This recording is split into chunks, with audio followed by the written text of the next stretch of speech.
One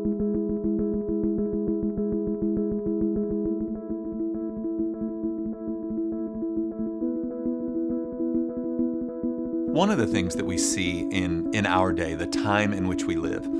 would be that there seems to be a suspicion of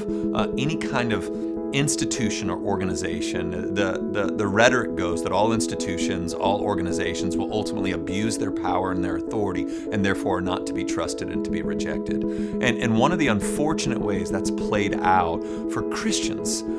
is that many Christians have become men and women who go to church but don't necessarily belong to one. And so what ends up happening is church becomes this spectator-like event, almost like a football game or a basketball game or a baseball game, where we come and we sit, and our expectation is to hear good preaching and hear good music, and for somebody to help our kids not get strung out on drugs or get pregnant as a teenager. And we expect it to be high quality and good, and to really be there for us as a spectator. And yet what we see in the Bible is a much different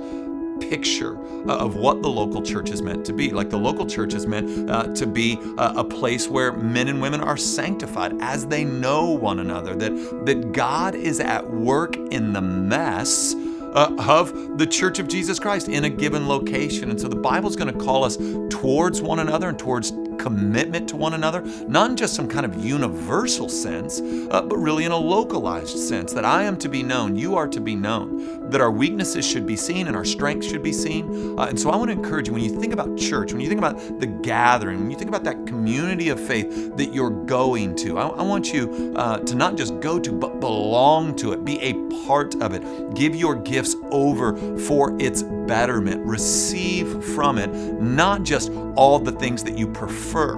but receive from it even the things that will be difficult. The local church has always been messy.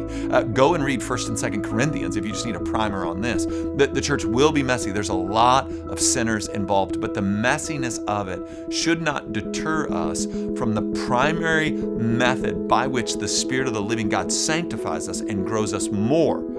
into the image of Jesus Christ. And so I want to encourage you, if you're a man or a woman, you go to a church but you don't belong to one, take those necessary steps to not just be a spectator, but to be a participant in God's story of redemption in that local body that you belong to. So bring your gifts, bring your expectation, receive from that, not just preaching of the word, not just baptism, not just communion, but receive oftentimes what could be called discipline or rebuke, or these are the ways that we're sharpened and grown by other Christians. And so I want to invite you into the mess to be a participant rather than a spectator when it comes to your local church.